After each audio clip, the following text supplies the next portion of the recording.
Alexander Hamilton et le système américain d'économie politique, troisième partie, rapport sur une banque nationale. Comme on l'a vu dans les deux premières parties sur le système américain d'économie politique d'Alexander Hamilton, la prospérité et le bonheur d'une nation sont liés aux possibilités de développement du potentiel créateur de la population. Et cela implique, entre autres, que le crédit soit abondant, puisque c'est ce qui permet aux fermiers d'emprunter pour acheter des semences, aux manufacturiers d'acheter la machinerie dont il a besoin, ou aux capitaines de navires d'acheter la marchandise qu'il vendra, et bien d'autres choses encore.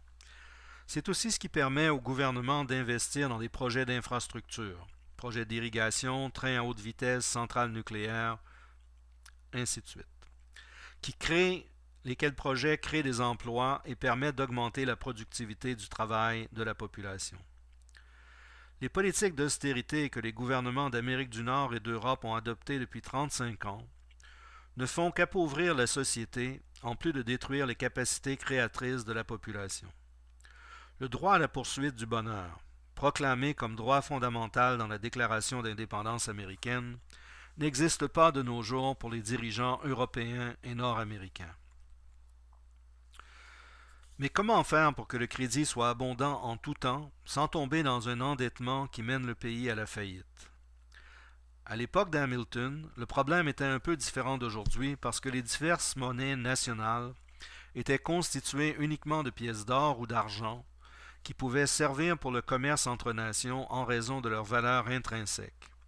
Ainsi, un pays qui produisait de l'or ou de l'argent était un pays riche, quelle que soit par ailleurs son activité économique. Pour les autres, ils devaient l'acquérir, si nous faisons exception de la guerre et du pillage, par leur production qui permettait d'exporter. Et même là, souvent, comme aujourd'hui, quoique pour des raisons différentes, le crédit pouvait manquer et la conséquence était que la main-d'œuvre n'était pas complètement utilisée, ce qui est une grande perte pour la nation. Pour sortir de cette impasse, la colonie du Massachusetts au XVIIe siècle, durant les quelques décennies où elle a joui d'une certaine indépendance, a créé le papier-monnaie pour servir à l'intérieur de son territoire et générer une activité économique qui lui permette en retour d'augmenter les exportations et ainsi d'obtenir l'or et l'argent qui lui faisaient cruellement défaut. D'un autre côté, des banques publiques existaient déjà depuis des siècles, lesquelles émettaient des titres qui remplaçaient de façon limitée le rôle de la monnaie. Aux États-Unis, à l'époque où Hamilton écrit ses rapports, il n'existait que 3 banques publiques et elles ne généraient pas suffisamment de crédit pour le pays. La nation était en panne. Dans son rapport sur une banque nationale que nous présentons ici, Hamilton répond au Congrès qui lui demande ce qu'il faut faire pour créer un crédit abondant pour la nation, en disant « Serait-il suffisant que l'État émette du crédit selon les circonstances ou faudrait-il d'autres mécanismes ?» Hamilton commence par étudier comment les banques publiques aux États-Unis et en Europe génèrent du crédit. Il note que les gens déposent leur or et leur argent en attendant d'en avoir besoin pour l'investir d'une façon ou d'une autre. Sans banque, l'or et l'argent des individus sont pour ainsi dire morts tant qu'ils restent chez les gens en attendant d'être activés. Par contre, lorsqu'il est déposé à la banque peut le prêter sous forme de papier-monnaie et le rendre ainsi actif jusqu'à ce que l'individu doive à nouveau le retirer pour l'utiliser. La banque peut prêter non seulement ce que ses actionnaires possèdent, mais une partie de ses dépôts, puisque tous ses déposants ne réclameront pas tous leur argent simultanément. Par conséquent, si tout se faisait sous forme d'or et d'argent plutôt qu'avec du papier-monnaie, elle ne pourrait pas prêter plus que ce qu'elle et ses déposants possèdent. De la sorte, il est estimé qu'une telle banque peut prêter 2 à 3 fois plus que le capital de ses actionnaires. C'est donc le crédit du pays entier qui se trouve augmenté considérablement, et cela permet une augmentation de la production nationale. Hamilton souligne aussi que les banques publiques sont extrêmement utiles parce qu'elles permettent au gouvernement d'obtenir facilement une aide financière et aussi parce qu'elles facilitent le paiement des impôts, d'abord parce que ces paiements n'ont plus à se faire en or ou en argent, et ensuite parce qu'elles permettent aussi de prêter de l'argent à ceux qui en ont besoin pour les payer. Pourtant, Certains s'opposent aux banques publiques. Ils disent que cela favoriserait l'usure, parce que comme les banques exigent de la ponctualité dans les paiements, alors certains doivent emprunter à des taux usuraires pour repayer à temps. À cela, Hamilton répond que les gens seront forcés de changer leurs habitudes et de régler leurs affaires à temps, ce qui est excellent. Il ajoute que la meilleure façon de combattre l'usure est de rendre le crédit abondant. Autre objection, cela empêcherait d'autres types de prêts, car tout l'argent serait concentré dans les banques, et les banques à cette époque ne font pas certains types de prêts, comme par exemple des prêts immobiliers. Hamilton répond que non, les prêts immobiliers et d'autres du même type continueront d'exister car beaucoup d'investisseurs considèrent que ces prêts offrent de meilleures garanties qu'une banque. Là encore, plus il y aura de crédits disponibles et plus il y en aura pour tous les genres de prêts. Autre objection, l'abondance du crédit rendrait les gens imprudents ou encore cela favoriserait les aventuriers. Hamilton répond que ce n'est qu'un inconvénient mineur et que les dirigeants de banque apprendront à se défendre contre cela le mieux possible. Autre objection, les banques publiques feraient sortir l'or et l'argent du pays, puisqu'on n'en a plus besoin pour le commerce interne.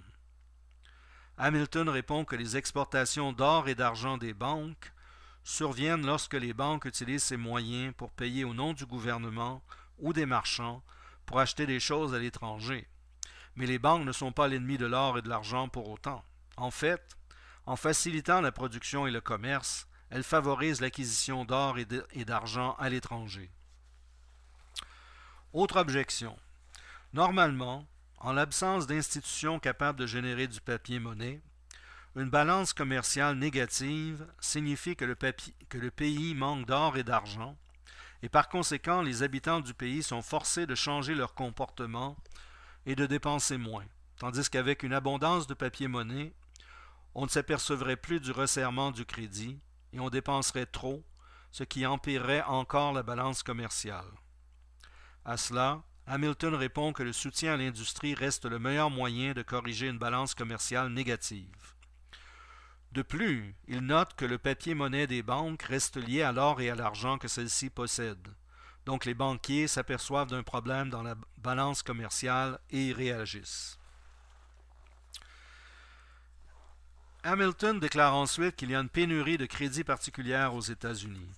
D'une part, depuis la nouvelle Constitution américaine, il est désormais interdit aux différents États de créer du papier-monnaie et, donc, une des sources les plus importantes de crédit est tarie. D'autre part, une grande partie du crédit est monopolisée par ceux qui commencent une exploitation agricole, qui demandent quelques années avant de rapporter un profit, et en conséquence, il ne reste plus de crédit pour les manufactures. Il y a donc une très grande nécessité pour une augmentation du crédit disponible. Pourtant, il faut éviter que le gouvernement fédéral crée le papier-monnaie à volonté, sinon cela se terminera presque nécessairement par de l'inflation.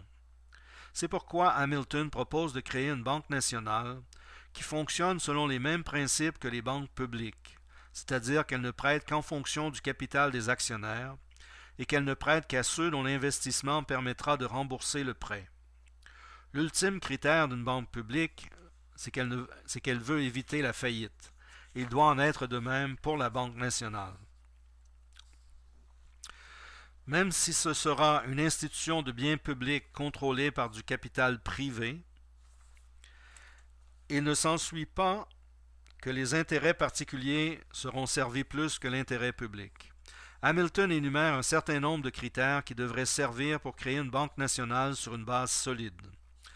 Il propose d'abord que la banque ait un capital d'action de départ de 10 millions de dollars, fait de 25 000 parts de 400 dollars chacune, et que chacun puisse devenir actionnaire. Ce capital permettrait de rendre le crédit abondant pour tout le pays. 2. Les directeurs de la banque seront exclusivement américains, contrairement aux actionnaires. Ils seront élus par les actionnaire. On changera 25% des directeurs à chaque année. Il y aura un président qui sera aussi éligible et qui doit être élu à chaque année. Le pouvoir de voter n'est ni égal à un vote par action, ni à un vote par actionnaire, mais une combinaison des deux. Troisièmement, la Banque nationale fera les affaires du gouvernement ce qui lui garantira un profit important. Par exemple, elle recevra le dépôt de l'argent des taxes avant que cet argent ne soit alloué à son emploi particulier, et cela lui permettra de le prêter à intérêt. Quatrièmement, le gouvernement paiera 6% d'intérêt sur les prêts que la banque lui fera. Cinquièmement, les notes de la banque devront être acceptées partout dans la nation, et c'est une des raisons pour lesquelles le gouvernement doit la surveiller de près. Le secrétaire au Trésor des États-Unis pourra demander à chaque semaine un rapport sur le capital action de la banque, sur sa dette, sur l'argent déposé à la banque et sur les notes en circulation et les espèces en main. De plus, il a le droit d'inspecter les livres. Par contre, le gouvernement ne dirige rien. Sixièmement, le gouvernement peut aussi être actionnaire. Septièmement, la banque ne peut pas accepter des terres en dépôt. La création du crédit ne pourrait fonctionner de cette façon. Huitièmement, la dette ne doit pas dépasser le capital de stock. Neuvièmement, la Banque nationale peut vendre des terres ou ce qu'elle possède, mais elle ne peut transiger en rien si ce n'est en papier-monnaie ou en or et argent, et les autres biens qui lui avaient été prêtés, et elle ne peut prêter à plus de 6%. Dixièmement, la banque ne peut prêter plus de 50 000 $ au gouvernement ou à l'étranger sans passer devant le Congrès. Onzièmement, des dividendes seront versés à tous les 6 mois. Douzièmement, on communiquera aux actionnaires un état de la dette à tous les 3 ans. En conclusion, soulignons que les présentes banques centrales, comme la Réserve fédérale américaine, n'ont rien à voir avec la Banque nationale d'Hamilton, même si par un étrange abus, elle s'appelle quelquefois Banque nationale. La Banque d'Hamilton, comme on l'a vu, avait un standard pour prêter. Elle ne prêtait qu'à ceux qui pouvaient rembourser. Sa façon de fonctionner était opposée à une création illimitée d'argent. Aujourd'hui, la Réserve fédérale américaine et la plupart des banques centrales européennes achètent la dette de leur gouvernement sans poser de questions, ce qui permet au gouvernement de dépenser sans compter. De plus, ces banques centrales, depuis la crise de 2008, pour aider des banques qui ont spéculé plus que de raison et qui sont menacées de faillite, achètent à prix fort les valeurs de ces banques qui ne valent rien, comme les titres adossés à des prêts hypothécaires. Ce faisant, elles n'agissent pas comme des banques soucieuses de leurs profits, elles sont de fait en faillite. Ainsi, aujourd'hui, il y a une abondance de crédits pour les spéculateurs, mais pour le secteur productif de l'économie, c'est l'asphyxie complète. D'un autre côté, la notion de crédit du BRICS et de la Chine pour des banques de développement international, notion qu'avait promue Lyndon LaRouche depuis 40 ans, est correcte. Les prêts sont faits en fonction de générer des projets d'infrastructure qui enrichiront des pays ou des régions, qui pourront ainsi facilement repayer l'argent emprunté.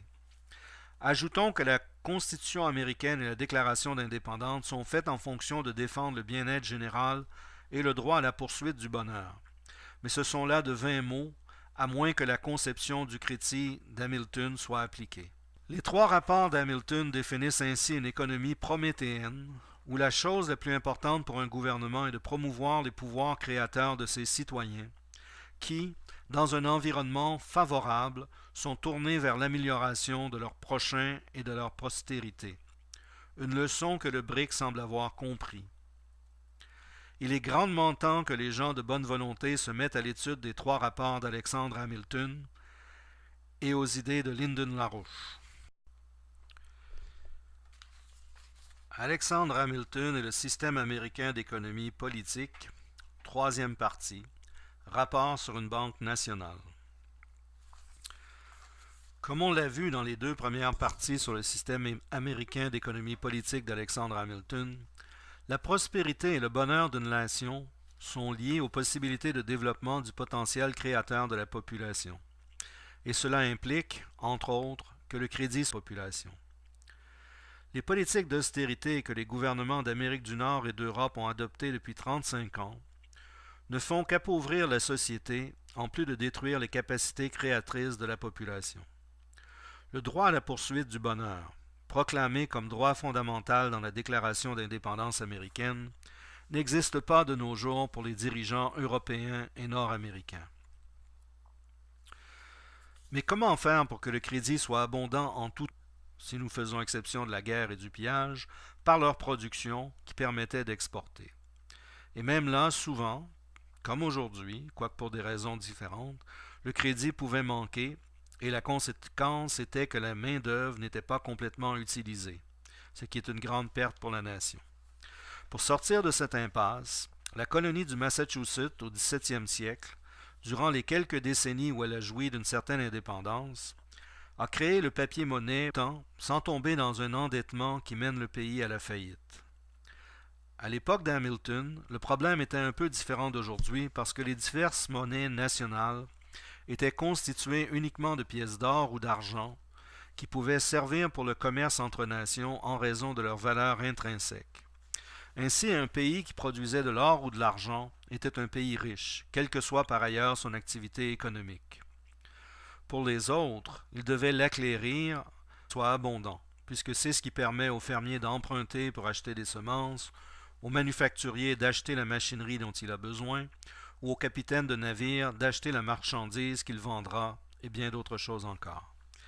C'est aussi ce qui permet au gouvernement d'investir dans des projets d'infrastructure, projets d'irrigation, trains à haute vitesse, centrales nucléaires, ainsi de suite, lesquels projets créent des emplois et permettent d'augmenter la productivité du travail de la